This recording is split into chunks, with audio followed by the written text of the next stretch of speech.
para aportar en materia de seguridad y convivencia ciudadana. Así que ahí también tenemos una batería de propuestas que vamos a estar presentando en los próximos días. Ya estamos terminando de cerrar el programa departamental en ese sentido. Pero bueno, ahí vamos de crear una guardia municipal, por así llamarlo, que ayude a controlar las plazas, evitar el tema de las faltas, prevención, aumentar la cantidad de cámaras de vigilancia que tiene hoy Montevideo. Montevideo tiene 300 cámaras de vigilancia. Si ustedes lo comparan, por ejemplo, con Canelones, el siguiente departamento en densidad poblacional, Canelones hace 2 años compró más de 1.500. Y esto es sin perjuicio de lo que pueda aportar además el Ministerio del Interior en ese sentido.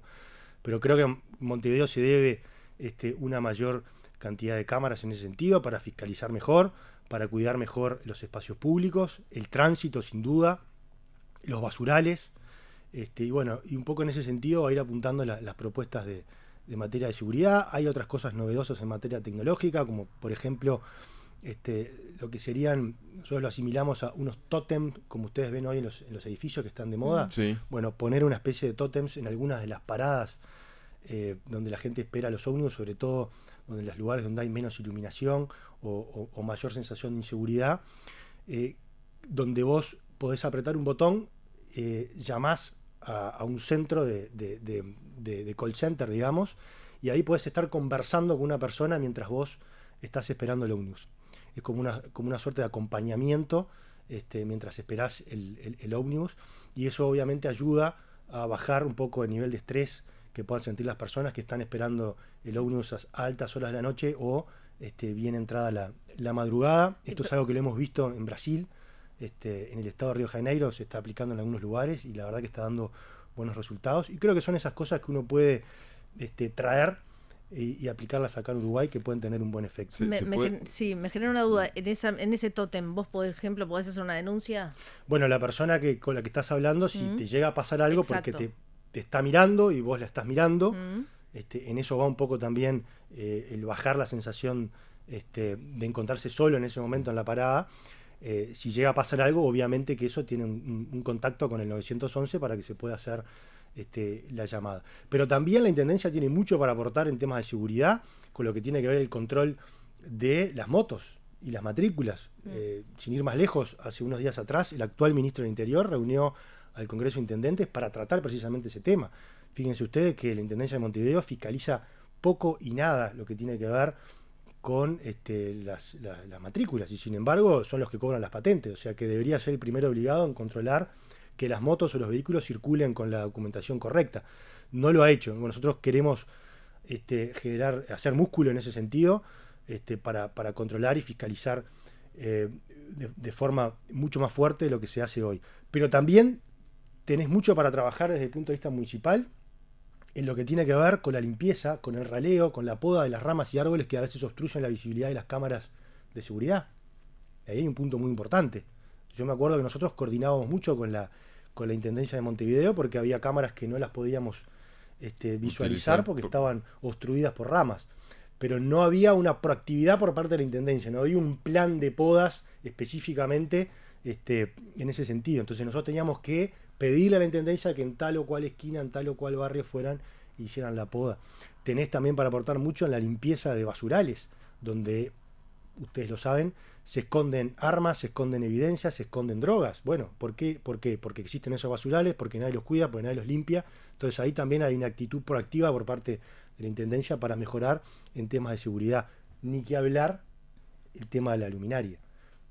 Hay barrios donde cuando cae la noche realmente es una boca de lobos, y ahí sin duda que también es muy importante hacer llegar en ese sentido el brazo de la Intendencia del municipio para instalar las luminarias y en aquellos lugares donde están instaladas reponerlas de forma rápida. Porque muchas veces las rompen. Te cuento un ejemplo, que nos pasó en Villa Española. Villa Española, Camino Corrales, había unas 4 o 5 luces que se seguían rompiendo. Y la Intendencia, como se seguían rompiendo, en este caso el municipio, el responsable, no las arreglaba. Llegó un día que dijo, me cansé de arreglarlas, no las arreglo más. Entonces era una boca de lobos. Ahí funcionaba una boca muy grande, que era de una de las familias que después nosotros logramos desarticular. Pero hubo que hacer todo un trabajo para hacerle entender a las autoridades municipales de que era importante que ni bien se rompiera una luz, había que reponerla y no había que dejarse ganar por esa desidia. Claro. Es un poco aquello de la teoría de los cristales rotos, ¿no? Si uno ve un vidrio, un auto roto, después va y sigue rompiendo. Bueno, en este caso tuvimos que hacerle entender al alcalde y a la intendencia de que era muy importante que siempre estuvieran reponiendo.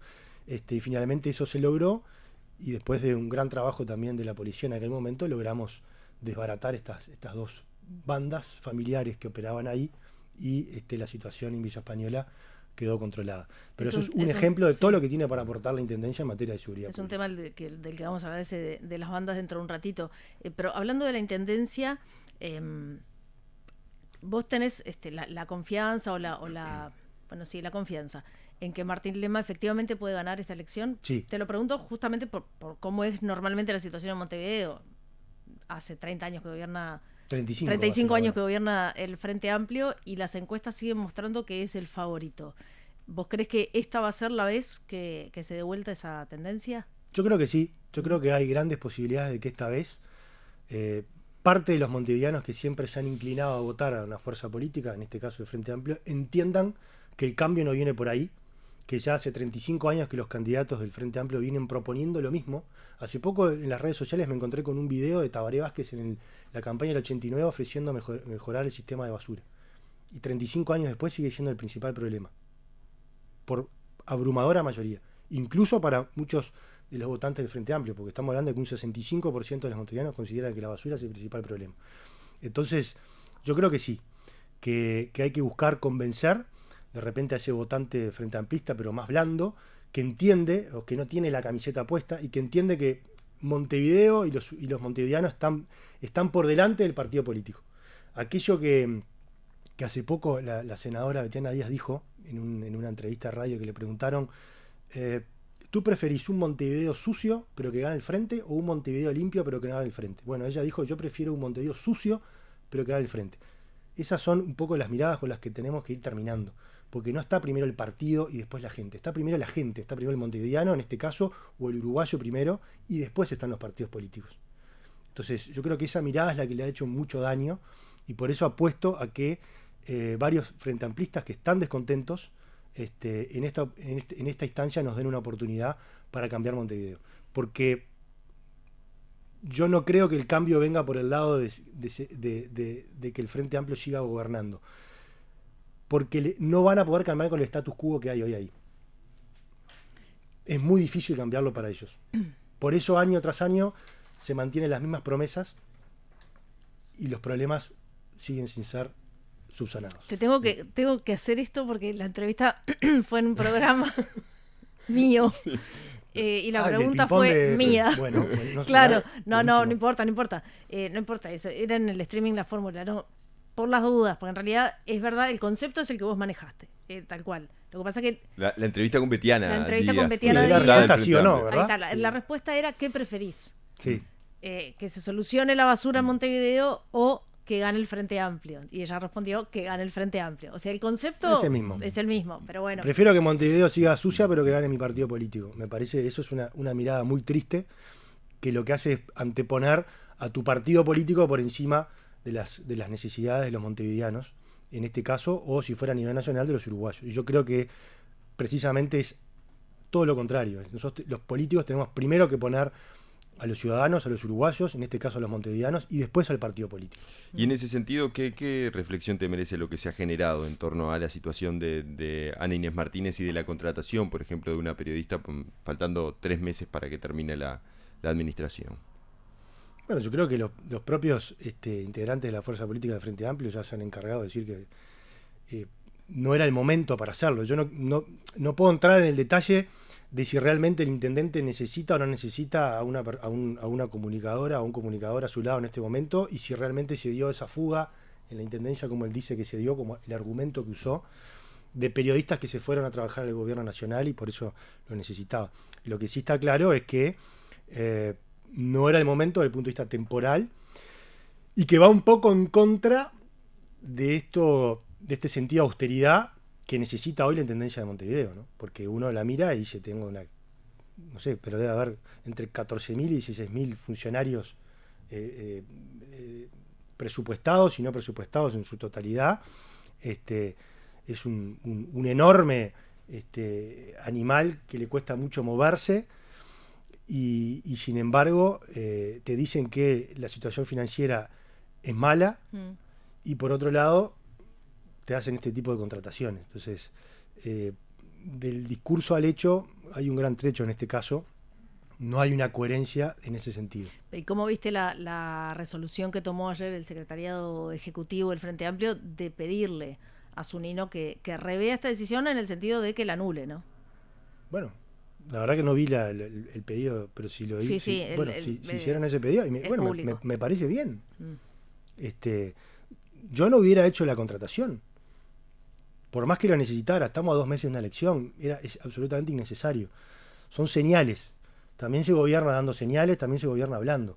En este caso dando señales. Y la verdad que entiendo que fue una señal equivocada. ¿Estás de acuerdo con el proyecto de ingreso a la función municipal, a las intendencias por concurso y por sorteo? ¿Con el proyecto que se va a tratar dentro de poquito? No tengo conocimiento del proyecto, pero sí estoy de acuerdo, al igual que se hace en la administración central. Sí. Tiene que haber una gran, por lo menos en su enorme mayoría, que las personas ingresen por concurso y después quizás dejar algún margen para funcionarios, digamos, no presupuestados en sentido de funcionarios públicos, sino movibles, que uno pueda traer algún personal de confianza en algunos casos, y eso creo que está bien también porque es necesario. No, el personal de confianza no está incluido, en realidad el proyecto abarca los ingresos a la función pública, porque el funcionario de confianza entra contigo y se supone que se va contigo. Está bien, pero tiene que haber un margen también para eso. Pero claro, estoy de acuerdo en que, obviamente, la enorme mayoría que ingrese a la administración pública, sea en cualquier tipo de nivel de gobierno, lo hagan por concurso. Me parece que es lo más sano y lo correcto. Entrando directamente en temas vinculados a seguridad, ¿le ha sorprendido, te preocupa esto que se ha generado con las amenazas, que de repente pasamos de no tenerlas tan presentes a tener una ola de amenazas en instituciones públicas y privadas? A ver, lo primero que hay que aclarar es que amenazas de bomba siempre hubo. Uno mira los años para atrás y siempre hay. La diferencia es que, como vos decías, no se dio en un contexto de tiempo muy reducido una cantidad tan grande de amenazas en lugares además comerciales o universidades que genera una alarma y llama la atención. Lo que hay que hacer ahí es actuar rápido, precisamente para evitar que si detrás de esto hay algo más que algún gracioso o algunos graciosos llamando, se evite esa propagación de miedo que a veces pueda tener la ciudadanía. Y en ese sentido también jugó un rol muy importante el Ministerio en comunicar, estar presente e ir contando qué es lo que está pasando. Yo creo que los primeros días el Ministerio estuvo ausente. A mí me llamaban colegas de ustedes, che, ¿qué está pasando? Que el Ministerio no nos responde. Me escribían personas, gente de diferentes lugares, a ver si yo tenía alguna respuesta en ese sentido. Y por eso es que yo decido poner un tuit, por lo menos para tratar de arrojar algún tipo de información de qué es lo que podría estar pasando, sin perjuicio de las investigaciones que se estuviesen haciendo y que se siguen haciendo, porque en definitiva hay 2 o 3 detenidos, algunos ya formalizados, pero que no explican la totalidad de los llamados que se hicieron en esos días, ni tampoco los que se hicieron a posterior, porque estos llamados se siguen sucediendo. Ayer hubo, anteayer hubo de vuelta. Ayer lo hablábamos con la senadora Bianchi, justamente eso, que quedaba la duda de el ejemplo de la formalización no está llegando a las personas que siguen haciendo estas llamadas, ¿no? Porque justamente eso... Por eso estas cosas hay que cortarlas rápido y hay que actuar muy rápido, porque si no tiene un efecto contagioso, sobre todo si es a nivel de algún gracioso, dice, bueno, no, y si la medida no es ejemplarizante, dice, bueno, hice tal cosa, no hubo ninguna sanción importante, estoy en mi casa igual con algún prisión preventiva o lo que fuere, o con medidas cautelares, pero en definitiva estoy en libertad. Entonces eso contagia a que quizás otros también hagan lo mismo. Pero ahí podrías poner una sanción, porque las sanciones que se ponen son las que están establecidas en el Código Penal. Siempre hay una graduación, ¿no? De las sanciones, que puede ir de tanto a tanto. Después dependerá de la interpretación que haga el juez o de lo que pida el fiscal en función de eso. Yo en estos 3 casos, no conozco las carpetas como para pronunciarme a ver si ameritaba una sanción mayor o una sanción menor, o está bien lo que se puso. Eso ahí no me puedo meter. Pero lo que sí me parece importante es decir que estas cosas hay que cortarlas rápido. Eso es bien importante para que evidentemente no se propague. Pero también no hay que descartar la posibilidad de que atrás de esto haya algo más grande, que no lo estemos viendo todavía, que surgirá de la investigación que esté haciendo Fiscalía junto con la policía, de que no se estén probando los sistemas de respuesta de esos comercios, de esas universidades, y al mismo tiempo de la Policía Nacional, de bomberos y de la policía, llevándolos rápidamente de un lugar a otro a ver cuál es el punto de estrés o en qué momento se terminan estresando para conocer la debilidad del sistema. Pero eso es simplemente una hipótesis de lo que podría estar pasando, que después deberá ser parte del proceso de investigación que está llevando adelante para sacar las conclusiones. Claro, por georreferenciación se logró determinar, entre otras cosas, y ha sido importante también para lograr identificar de dónde habían surgido algunas de las llamadas, pero es como decís, hacíamos la cuenta y son más de 29 amenazas, por lo menos, instituciones públicas y privadas, de las cuales la mayoría no hay una explicación aún qué es lo que está detrás. Exacto. Bueno, eso es un poco lo que hay que seguir indagando, pero mientras tanto ser muy firmes en la comunicación. Creo que el Ministerio ya emitió un comunicado en ese sentido, de que esto es un delito. Y también estar permanentemente comunicándole a la población qué es lo que está pasando, informándola. Porque si uno no informa, después empiezan las suspicacias, empiezan a crecer esas suspicacias, y eso genera después un boomerang mucho más difícil de contener. ¿Y hubieras actuado igual que el Ministerio del Interior actual, en el sentido de hay una amenaza, se desaloja el centro que sea? Bueno, podés optar por desalojar el centro o podés optar por ir al centro. También podés hacerlo con personas, digamos, policías o bomberos vestidos de civiles, inspeccionar el lugar sin llamar la atención, y si no hay nada, todo continúa con normalidad. Depende de lo que en el momento se decían las autoridades, y sobre todo en ahí este te caso, la jugás un poco igual, en este caso bomberos. ¿Hay un análisis de riesgo en ese? Bueno, bomberos tiene su análisis de riesgo, lógicamente, ¿no? Son las personas que están preparadas en ese sentido. También tenés los K9, los perros que están preparados para identificar bombas. Pero bueno, están los protocolos de cada uno de esos comercios, y están los protocolos también que tiene bomberos y la Policía Nacional en ese sentido. Pero repito, más allá de si desalojás o no desalojás, o qué medidas tomás en el momento, lo importante es siempre estar comunicando a la población para que la suspicacia sobre lo que está pasando no crezca, y darle todos los elementos y las herramientas y el respaldo desde el punto de vista del ministro y las autoridades a la policía para que tengan las herramientas para que investiguen rápido, y lo mismo a la Fiscalía. No paran de llegar preguntas, por eso estoy tocando el teléfono. Me parece excelente. Te digo algo que tengo que volver para atrás, pero te dice, el licenciado Marcelo, que es un oyente muy habitual, dice: un disparate los tótems, no duran ni media hora en pie. Y es algo que, en realidad, bueno, sí, puede ser, ¿no? Que esos sistemas tecnológicos muy llamativos. Sí, también nos decían lo mismo de las cámaras, y nos decían lo mismo de algunas paradas también con alguna tecnología moderna, y se decía lo mismo de sistemas de detección de disparos cuando se instalaban. O sea, siempre hay un riesgo de vandalización. Las luces que hoy hablábamos, claro, por supuesto, pero obviamente que este tipo de sistemas está preparado para soportar determinado nivel de vandalización. De hecho, se usa en algunas ciudades, como yo decía, de Brasil, sobre todo el estado de Río de Janeiro, y obviamente que lo ponen en lugares donde también hay riesgo de vandalización. Es decir, que es una tecnología que está preparada. Repito, no es infalible. Como tampoco es infalible una cámara de seguridad o un foco de luz, por más sistemas o aparatos de protección antivandálico que uno le ponga. Pero no deja de ser un sistema que está funcionando muy bien, donde se ha instalado, y que nosotros queremos llevarlo adelante acá para acompañar de alguna forma a aquellas personas que tienen que esperar hasta altas horas de la noche para volver a su casa o para ir a trabajar, y lo mismo a la madrugada.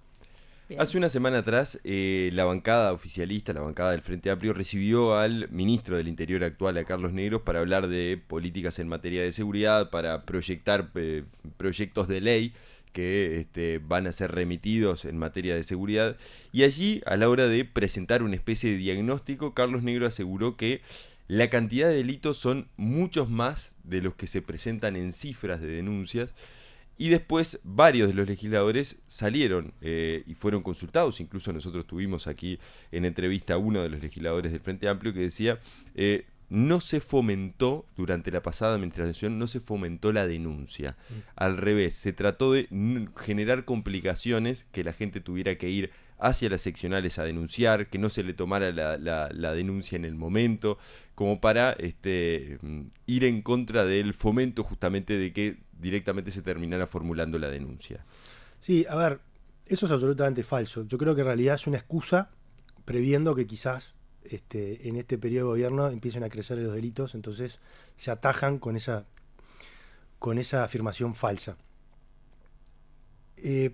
Durante el periodo anterior, no solo crecimos en cantidad de tablets para realizar denuncias, sino que además crecimos en cantidad de comisarías, subcomisarías y destacamentos recuperados, y algunos recuperados, otros que hicimos de cero, reinaugurados, lo que posibilitaba aún más a los ciudadanos generar y hacer denuncias, sino que también hicimos algo muy importante que tenía que ver con compatibilizar el sistema de denuncias del 911 con el sistema de gestión pública.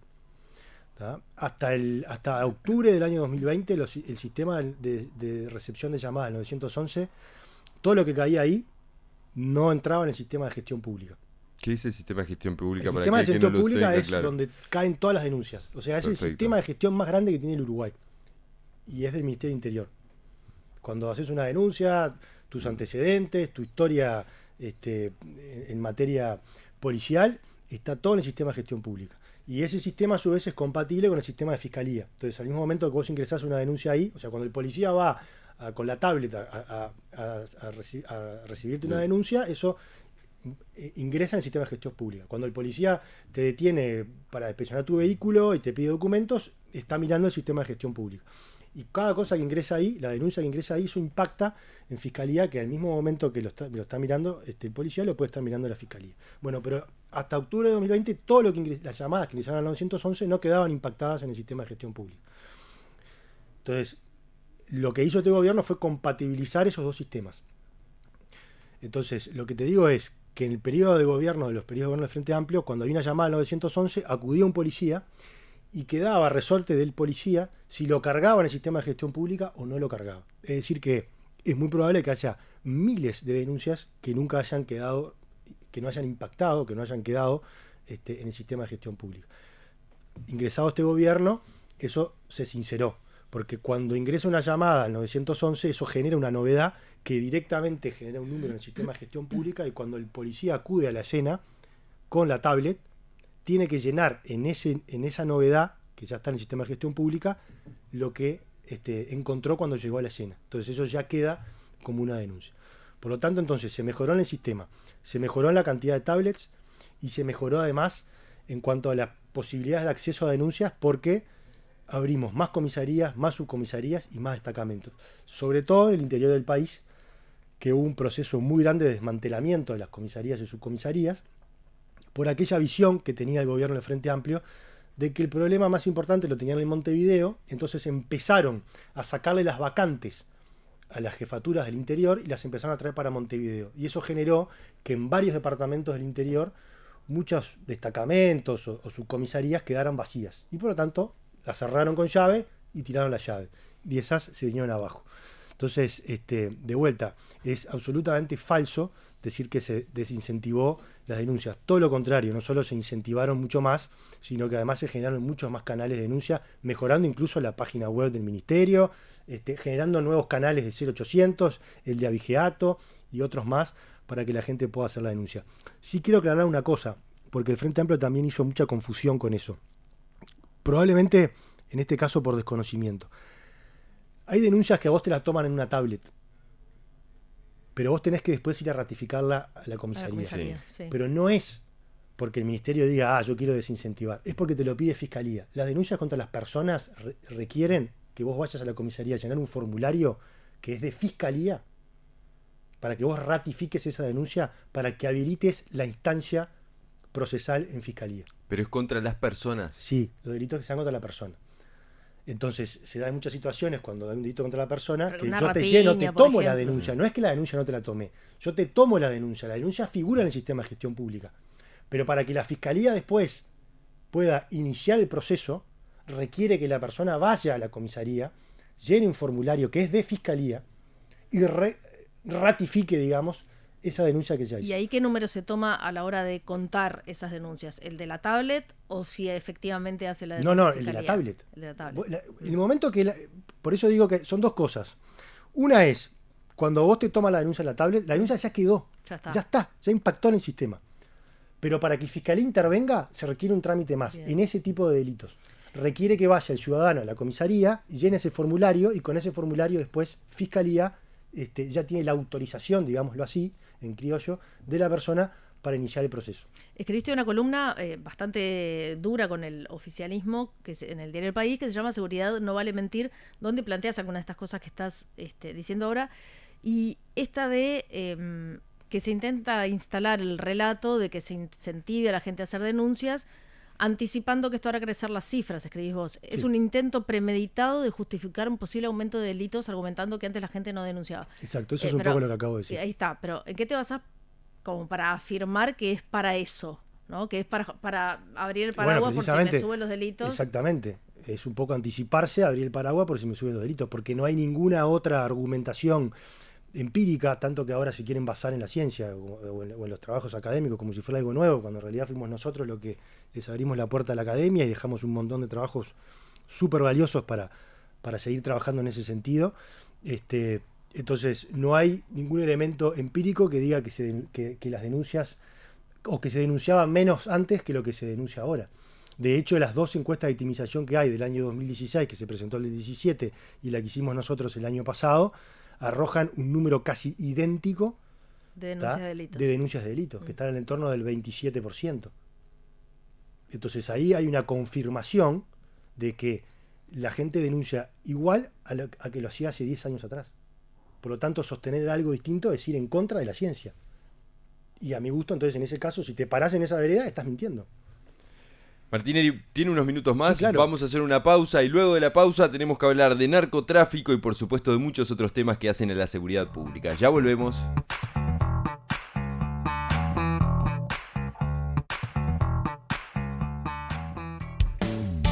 Paula y Emilio en el mediodía de la ciudad.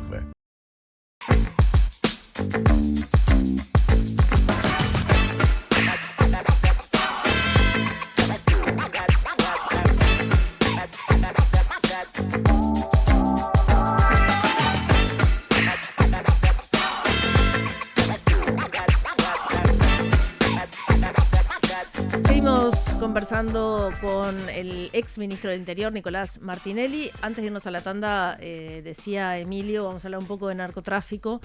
Hay una pregunta concreta que te quiero hacer porque eso siempre ha quedado medio sobrevolando, pero cuando Heber era ministro, en una de las visitas al Parlamento, creo que fue una interpelación, pero estoy jugando de memoria, él hablaba de 45 familias, 45 clanes familiares que se dedicaban al narcotráfico y que se iba a atacar justamente a eso.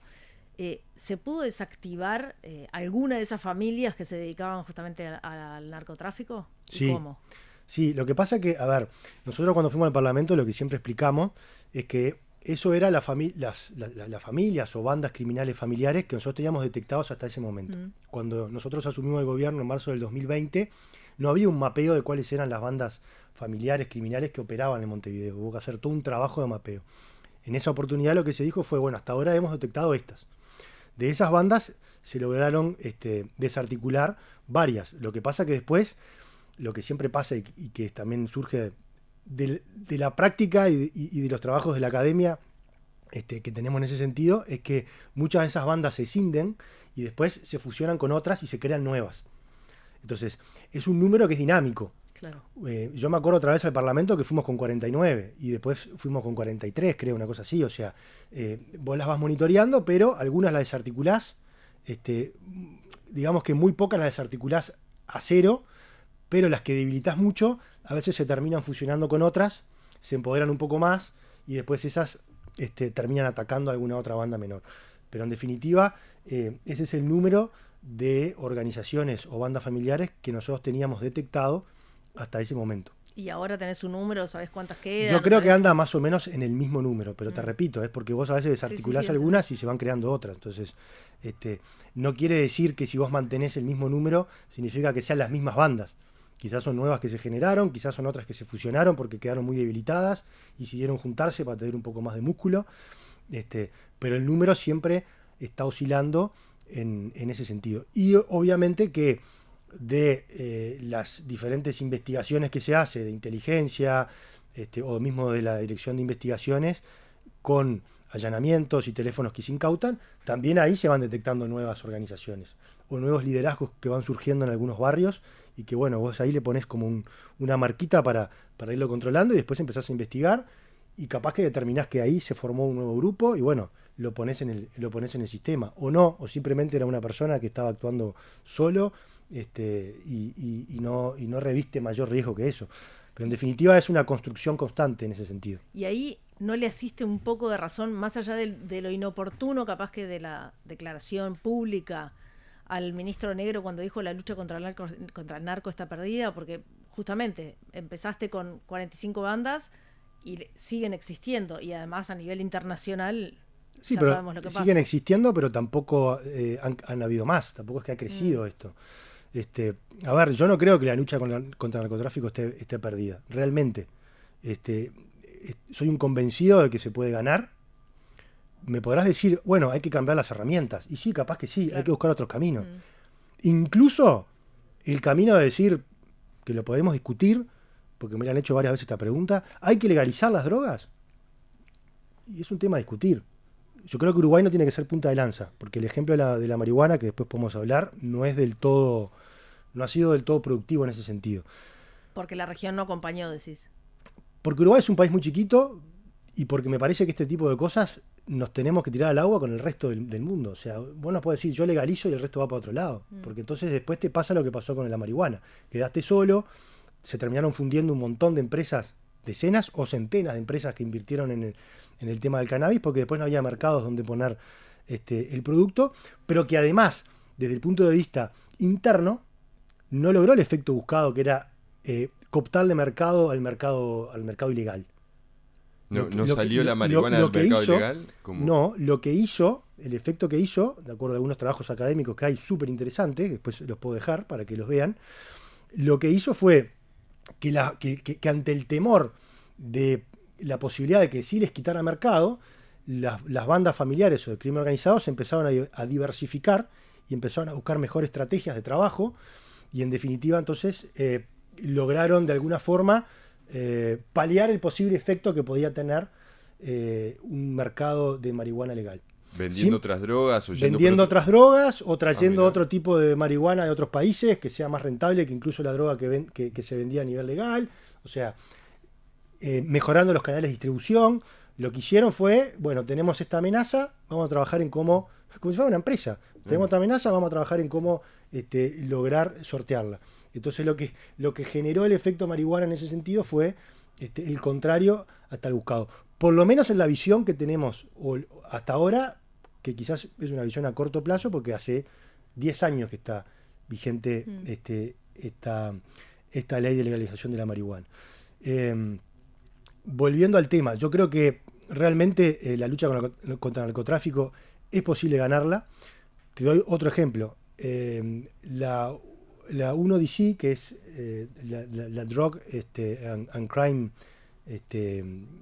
Investigation, el informe creo que es 2021 o 2022, dice que se producían aproximadamente en aquel momento no llegaba, pero eran unas 2.000 toneladas de cocaína. ¿Tá? Y se agarraban de esas 2.000, 1.500 toneladas de cocaína. Es decir que prácticamente 3/4 partes de lo que se produce se agarra. Y de eso no se habla. Pero se agarra a nivel global. Se agarra a nivel global. Entonces es mucho lo que se le agarra. Por eso es que los productores de cocaína ilegales están permanentemente extendiendo su capacidad de poder cultivar. Cada vez toman más tierras para poder generar más. Porque es mucho lo que se agarra también. Entonces, y tampoco sabemos cuál va a ser el avance tecnológico de los próximos años como para poder hacerle combate al tema del narcotráfico. Entonces, decir que una guerra está perdida cuando todavía no sabemos con qué herramientas tecnológicas vamos a poder contar dentro de algunos meses o dentro de algunos años, yo creo que es un error. Pero además es un error para la interna. Porque vos como cabeza máxima del ministerio no le podés decir a la policía, che, miren que los voy a mandar a pelear una guerra que está perdida.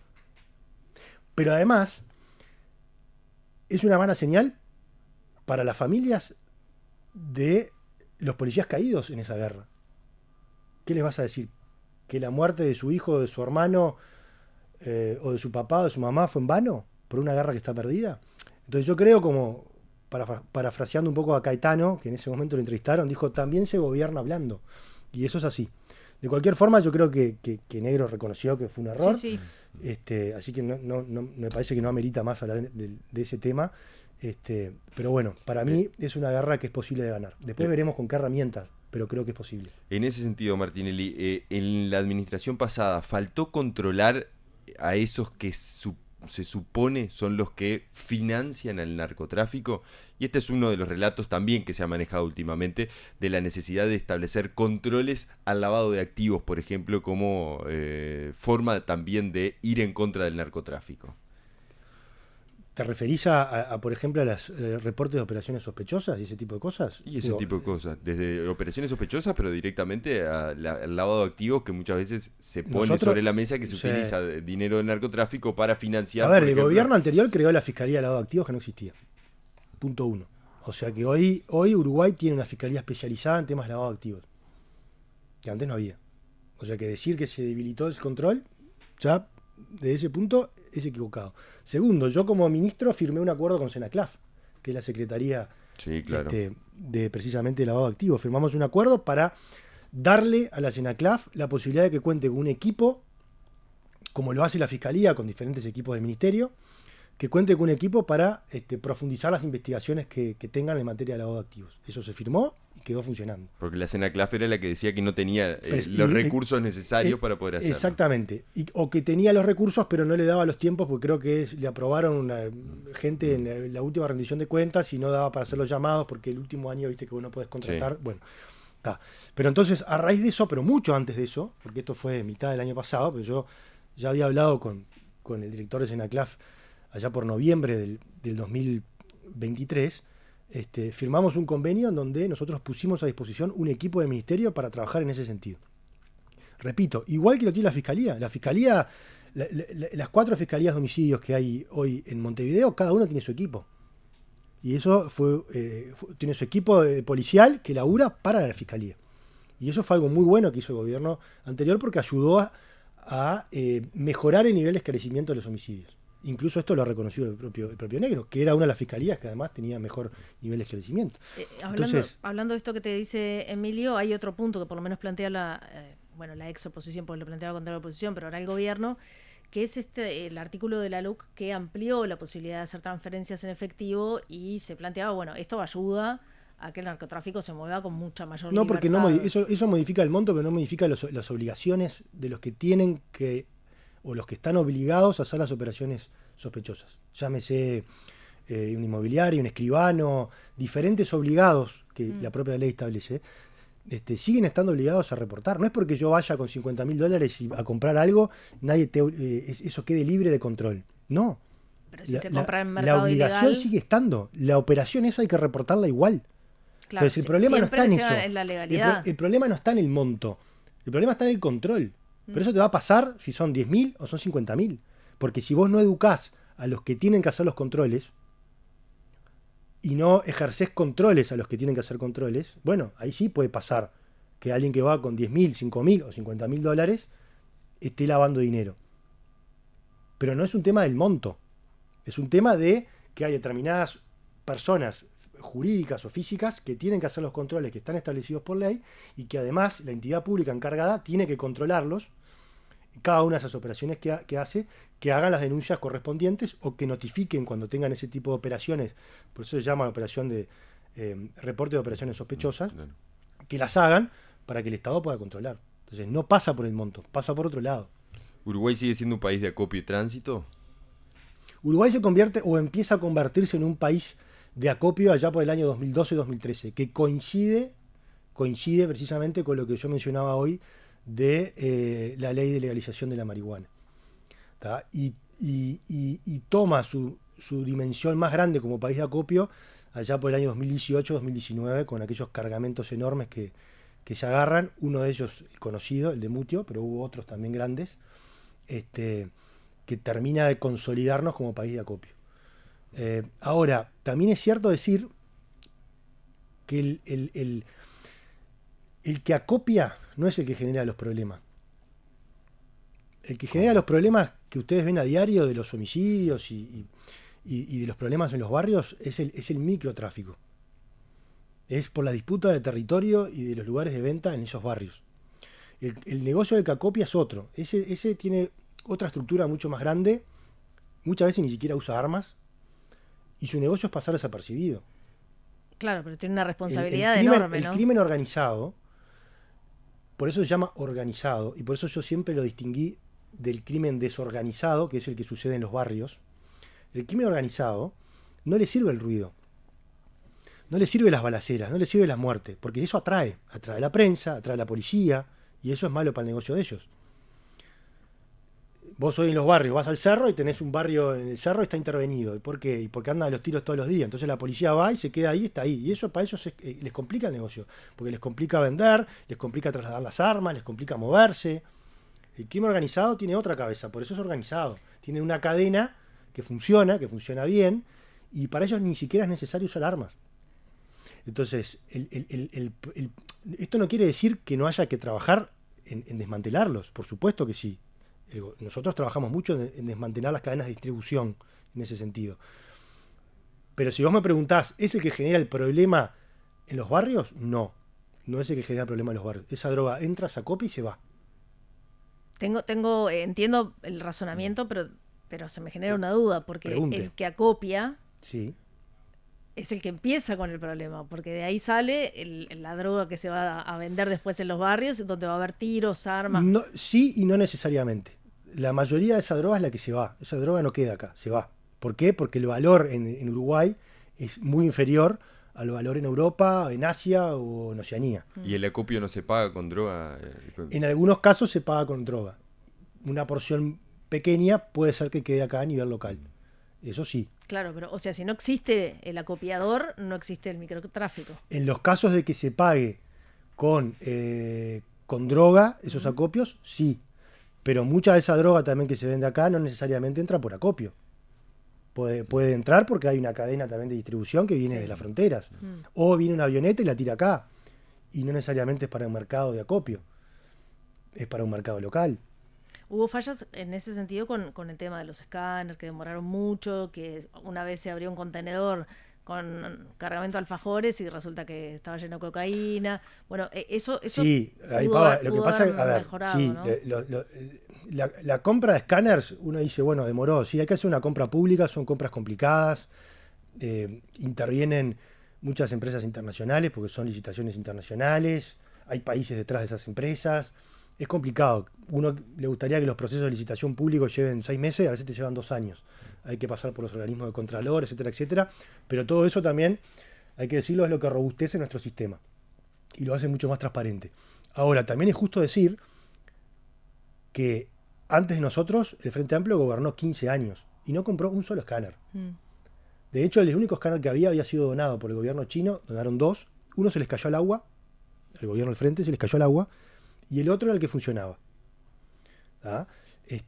Entonces, más allá de que vos me digas, bueno, está bien, podrían haberlo comprado antes, sí, pero lo compramos.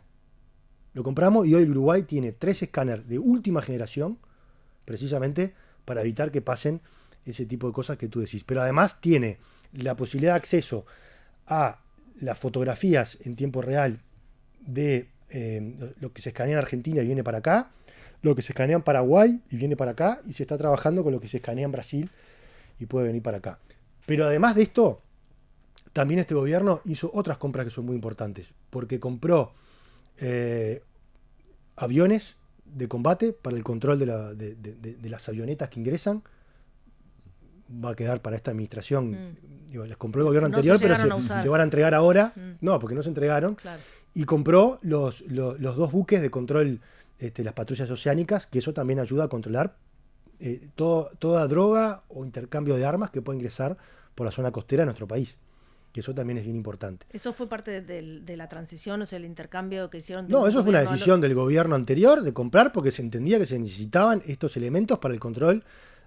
Por un lado, lo que tú decís del patrullaje en sentido de drogas y armas, y por otro lado, a nivel oceánico, también el patrullaje por ejemplo, la pesca clandestina. Está claro, no, lo que te preguntaba si fue parte, el hecho de que existan estas patrullas y estos aviones, si fue parte de las conversaciones en la transición de un ministerio al otro para, bueno, ver cómo efectivamente se van a usar, en fin, si se van a usar. Bueno, sí, son parte de las conversaciones, es decir, vas a poder contar con esto. Nosotros pudimos contar con los escáneres los últimos meses. Tú vas a poder contar los 5 años, porque te dejamos los escáneres pronto.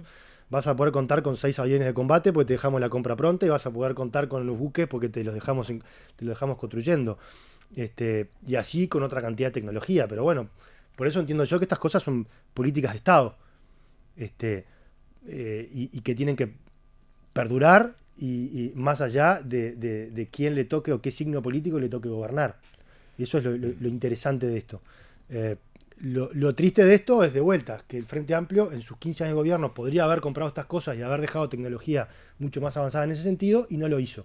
Y que ahora esté criticando eso, y bueno, la verdad que no es justo, por así decirlo. Martinelli, nos estamos quedando sin tiempo y tenemos algunas preguntas a modo breve, como hacemos habitualmente al cierre, prácticamente ping-pong, que no queremos dejar de hacer. La primera tiene que ver... ¿dejaste el ministerio sabiendo dónde está Marcet? Tengo algunos elementos de dónde podría estar. Sí. El problema es que ahí necesitamos de la asistencia de otras agencias internacionales que están trabajando con nosotros y que sin la ayuda de ellos es muy difícil poder capturarlo. Cuando decís están trabajando con nosotros, ¿el anterior gobierno sigue trabajando en el caso? ¿De alguna manera? ¿Sigue vinculado? Bueno, habrá que ver cómo el actual gobierno de alguna forma continúa o replantea los lazos, los acuerdos o las afinidades de trabajo con otros organismos. Pero tiene ya sabemos que el gobierno anterior del Frente Amplio dejó a la DEA por fuera. Nosotros logramos que la DEA volviera a trabajar con Uruguay, y de hecho logramos que tenga una oficina en Argentina, pero con un representante exclusivo para Uruguay. La DEA es uno de estos organismos en donde vos tenés que apoyarte mucho porque tiene una red de oficinas a nivel global que a la hora de tener que salir a buscar delincuentes requeridos, en este caso no por Uruguay, porque Marcet no está requerido por Uruguay, está requerido por Paraguay, pero si fueran delincuentes requeridos por Uruguay con alerta roja de Interpol, bueno, son esos brazos que uno tiene a nivel mundial donde se tiene que apoyar. ¿Y el actual gobierno tiene esa misma información que tenés vos? ¿De dónde podría estar Marcet? Entiendo que sí. ¿Se la trasladaron ustedes? Y las autoridades policiales que continúan la jerarquía son las mismas que estaban cuando estaba yo. Bien. Así que esa memoria institucional sigue, que eso es lo importante también. Cuando asumiste, salías de recorrida sin previo aviso, y llegabas en la mitad de la madrugada a una seccional. ¿Con qué te encontrabas? ¿Qué tipo de, primero, qué buscabas como jerarca? ¿Cuál era el mensaje en particular? ¿Y con qué te encontraste? Lo que buscaba era conocer, cercanía, aprender, para después de ahí sí tomar algunas ideas o tomar decisiones. Y me encontré de todo. Yo siempre he contado que a veces en algunas comisarías me encontraba con gente que a la 1 de la mañana estaban comiendo bizcochos sin hacer nada, algunos durmiendo alguna siesta, y después sí, comisarías con gente realmente que sostenía a esa hora de la noche con mucho orgullo y mucha pasión su bastión ahí, y la verdad que esas cosas me encontré en ese sentido con experiencias muy lindas. Y después con toda la gente, porque no solo eran comisarías, recorrí mucho los patrullajes de noche, las calles, yo iba parando, veía un patrullero y paraba, conversaba en qué vuelta están haciendo, qué les tocó patrullar, precisan algo. En ese sentido siempre traté de ponerme a disposición, Y bueno, de ahí te surgen, ¿no? Porque el precisan algo es, y bueno, mire, ¿sabe qué? Nos falta tal cosa, nos falta tal otra. Andamos con los focos quemados de la camioneta, bueno, vamos a coordinar con taller. Andamos con nos faltó un chaleco para fulano, lo que sea que tú pudieras encontrar. Mire, estamos acá, pero la verdad que nosotros lo que estamos sospechando que el problema en este barrio está del otro lado. Entonces me parece que lo mejor en lugar de estar parados acá sería patrullar por otra cuadra. Bueno, vamos a ajustarlo, vamos a ajustar ese patrullaje. Entonces eso te permite conocer de cerca el sentir de cada uno de los policías, la tarea diaria de cada uno de esos policías, empatizar con eso y después cuando te sentás en una mesa a la hora de tomar decisiones, hacerlo con mucho más conocimiento del territorio y que realmente les impacte en el trabajo de ellos de forma positiva. Y cuando llegabas y estaba comiendo bizcochos o durmiendo la siesta, ¿qué pasaba? Y bueno, ahí lo que me pasó, apenas yo había empezado, no me reconocieron. Claro. Ministro joven, cuando me presenté, hola, ¿qué tal? Soy el ministro. Volaban las patas de arriba de la mesa, los bizcochos saltaron para todos lados y me acuerdo que estaba el oficial encargado y le dije, bueno, muéstreme la comisaría. Me dio una vuelta, cuando volví ya no quedaba nadie. Estaban todos patrullando, el vehículo que estaba afuera ya había salido, las motos habían salido, no quedaba nadie. Pero bueno, eso es parte del estar y es parte del aprendizaje, ¿no? Para todos, porque también creo que para esos policías fue un aprendizaje también, el hecho de, bueno, tenemos un ministro que va a estar arriba, que nos va a estar cuidando en parte, así que bueno, salgamos a la calle a patrullar y a cuidar a todos los uruguayos. Martinelli, queremos agradecerle muchísimo que se haya tomado estos minutos para charlar sobre temas varios, intendencia, Ministerio del Interior, policía, así que muchas gracias, de verdad. Muchas gracias. No, a ustedes, y ha sido un placer acompañarlos. Pasaba por 12 PM el ex ministro del Interior, Nicolás Martinelli.